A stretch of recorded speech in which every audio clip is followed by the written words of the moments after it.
প্রচারণা শুরু করেছি। এই তাঁতীবাজার আসে শেষ হইল, আমরা সামনে আরও যাব, কিন্তু জনগণের অনেক সারা ইনশাল্লাহ। হাত পাকায় সবাই ভোট দিবে। আর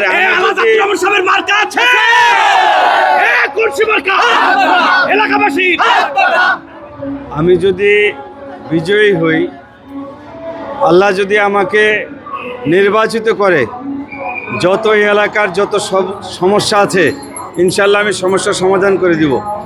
সবচেয়ে বড় সমস্যা হচ্ছে গ্যাসের, সুয়ারেজ লাইন, পানির, এলাকায় মাদক, এবং এই এলাকা একটা ব্যবসায়ী কেন্দ্র। আমি বিশেষ করে এই এলাকার নিরাপত্তার ব্যবস্থা করব, এবং চাঁদাবাজি দখলবাজি থাকবে না, মাদক থাকবে না।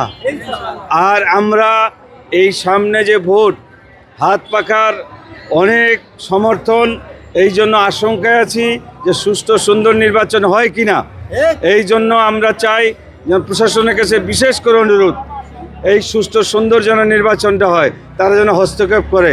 কারণ যদি কোনো গ্যাঞ্জাম করে, কোনো ভোট দখল করে, তাহলে কিন্তু পাবলিক ভোট দিতে যাবে না, ভোট হবে না।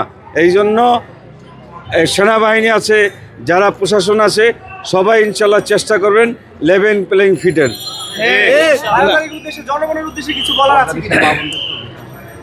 জনগণের উদ্দেশ্য তো একটাই কথা, যদি আল্লাহ আমাকে নির্বাচিত করে, তাহলে এই এলাকা ঢাকা 7 আসনে একটি মডেল টাউন করব, পরিকল্পিতভাবে একটি মডেল টাউন করব ইনশাআল্লাহ। জনগণকে আহ্বান জানান যে সুস্থ, যাতে এই মডেলটা, এই এলাকাটাকে সুন্দর